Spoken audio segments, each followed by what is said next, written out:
Let's talk a little Michigan recruiting. The commit-a-thon is over. The Wolverines landed 2 more big commitments over the weekend. One of them was right here on the Rivals recruiting channel.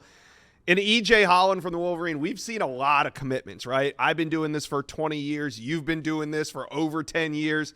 We've seen a lot of commitments, but yesterday, Dorian Barney right here on have you ever seen anything like this? That's my favorite commitment video of all time, or favorite live stream of all time. Just getting up, leaving, and then everybody just followed him, and all we had was the view of the shed. The greatest commitment video, in my opinion. And you can't even see what hat he puts on there. I'm not even sure if that was a Michigan hat or not. Obviously, people in the chat were super confused. I think some people thought it was a Penn State hat. You see Unk there, he's confused. You have grandmas running in later on here that are confused. So, and just to make it clear, Josh, I think you can confirm this was not planned with Rivals. And, this was a remote broadcast, so things just went haywire here. Hold on. We do have the lost tape. Hold on. Let's not show this yet. I want to talk a little bit about, yes. See, this was planned, EJ. Actually, 2 months ago, Dorian Barney reached out to me. Over the course of the last 2 months, we probably had 4 or 5 conversations about how all this is going to go down. We probably in the last week had 2 or 3 conversations. We even did a dry run of how this is all going to go down. And here's the commitment. We cut out his mom speaking, his dad. So Dorian told me, my mom's going to speak, my dad's going to speak, then I'm going to commit. We even went over the fact that, hey, are you going to commit standing up or sitting down? He said, no, I'm just going to put a hat on. So here he's already standing, which, hey, no big deal. It happens. It's exciting. I'm thinking like, hey, he's going to sit down. He's going to put that Michigan hat on, whatever shenanigans is going on right here. But whoa, Dorian, we did not cover this. This was not part of the dry run. I don't know what's happening here. So you know what? We just let it go.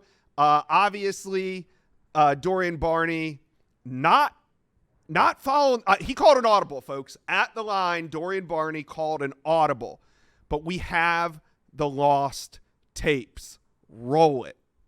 So Dorian Barney called me, said, hey, it was a last minute change. I go, we practiced this like 45 minutes before. I know it was last minute. I'm like, all right. Well, he's not even here's the lost tape.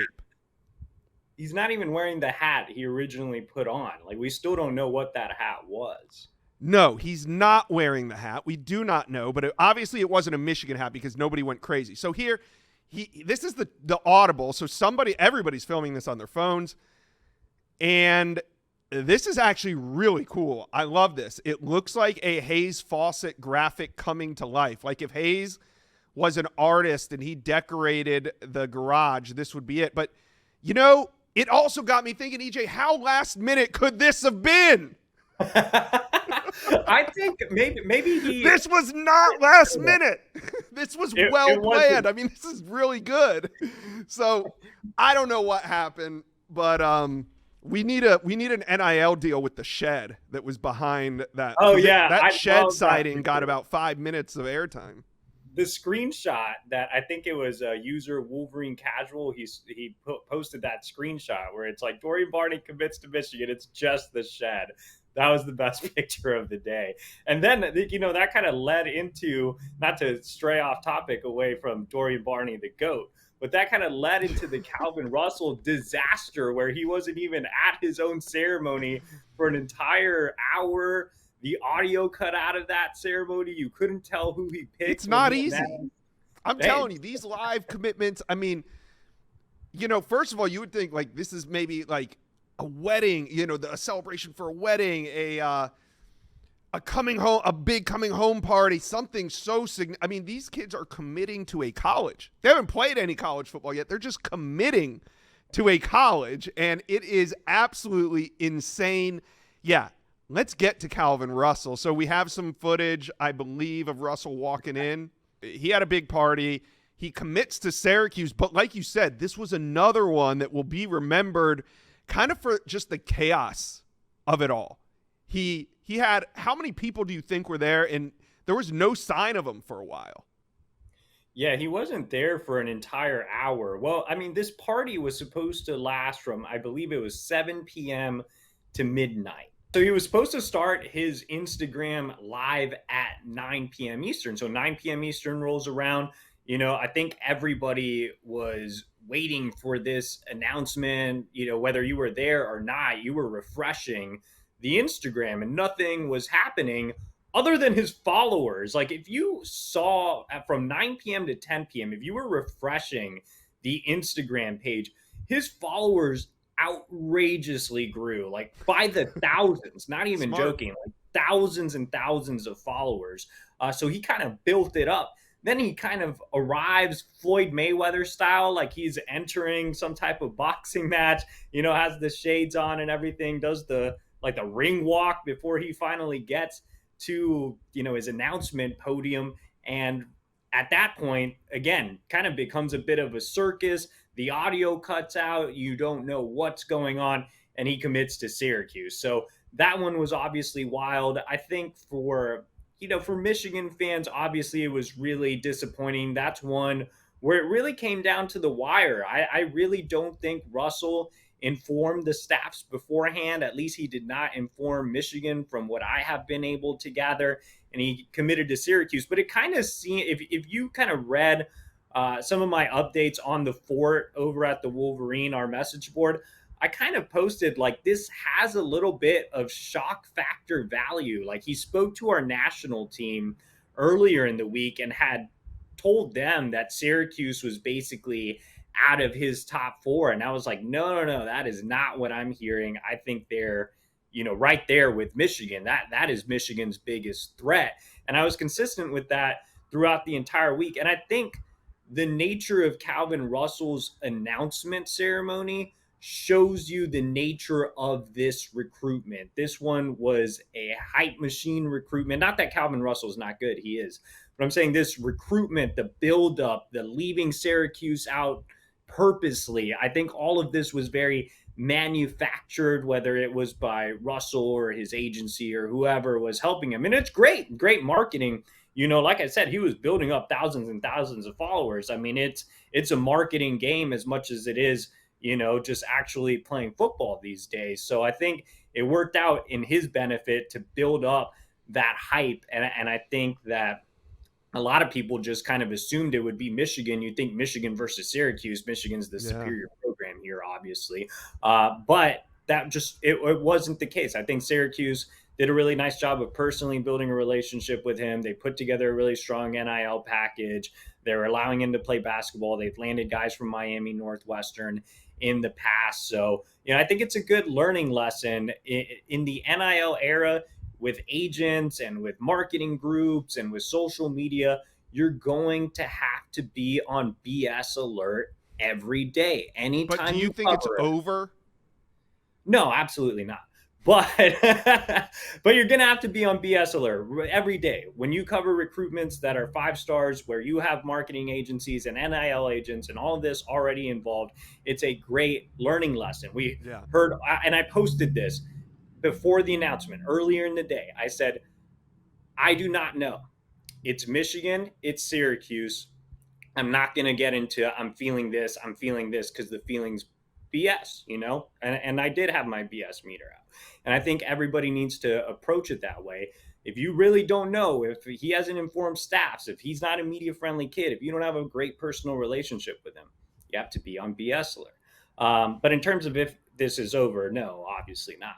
I think, I don't know if Michigan is going to continue to pursue. I think the way he kind of handled things may have rubbed people the wrong way, but we'll see how things go from there. I think this is one that's going to continue all the way through signing day. Whether Michigan circles back or not, we'll see.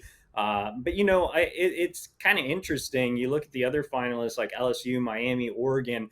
These programs have NIL as well. It's not just Michigan that's a money machine. Obviously, all 3 of those programs have spent big with NIL, but they didn't do so initially. Will they do so in December? Will Michigan do so in December?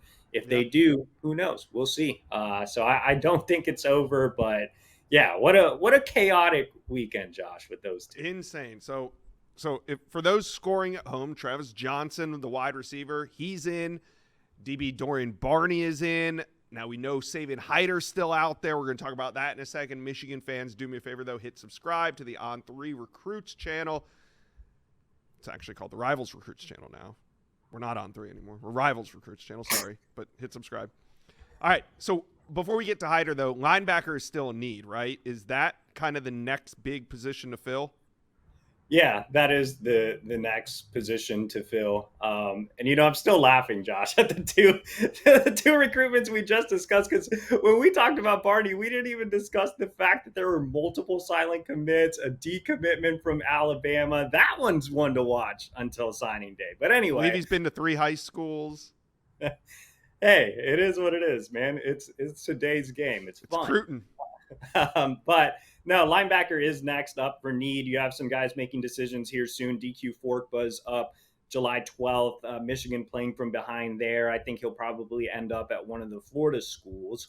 I think Nick Abrams, July 16th, is still one to watch. He recently told our national team that Michigan's basically running fourth. But I think now with this Russell circus over and Michigan having such a big need for linebacker, maybe they up their NIL game with Abrams. Linebacker is not really a sexy NIL position or one that Michigan has really spent on in the past. They've really utilized the transfer portal and have landed some big gets out of the portal at the linebacker position. But I think they would like to have a high-end linebacker this cycle. So I think Nick Abrams, Braden Rouse, those are the guys that if they're going to spend on, it would be one of those two prospects. And Rouse doesn't have an exact decision date left. Running fourth for Abrams, that's not where you want to be, a little more than a week out, but things can change quickly in recruiting. And I actually thought Michigan might have had the lead coming out of his official visit. So I think there's reason for optimism that they can get right back up to the top with a really strong NIL offer. I think Michigan checks a lot of his other boxes right now too. They could look for a project type at linebacker as well. They recently offered Liberty commit Caden Catchings, but right now I think the big three announcements that are set to come soon, and again, Rouse hasn't set one, but we do expect him to do so in the near future. It's Braden Rouse, it's Nick Abrams, it's DQ Forkbuzz. And then we get to number 1 running back Savion Hyder, and over the weekend he confirmed his top 4 of Ohio State, Georgia, Michigan, and Tennessee, and he said a decision is coming soon. He hasn't set the date.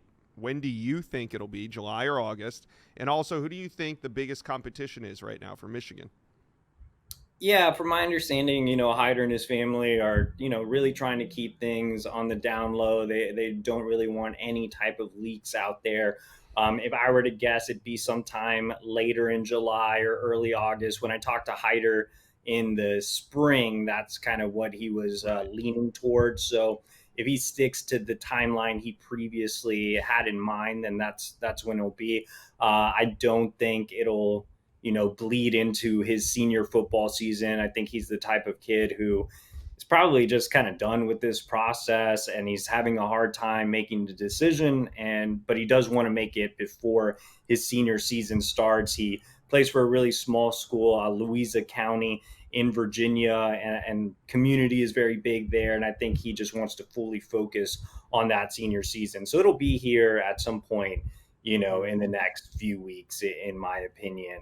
But I, like I said, I think it's a tight battle. I think he's having a tough time with it. I think both Michigan and Tennessee are still very, very much at the top of that list, very alive. They both did a great job on their respective official visits. I think they both have done a great job with the NIL aspect. I think they've done a great job of making him feel like home. So I think Hyder and his family are in decision mode, and they're just kind of talking about those last things, and we'll see. But, I'm still optimistic about Michigan's chances, but it's, like I said, very, very close. All right, Michigan fans, appreciate you guys stopping by. Glad we could release the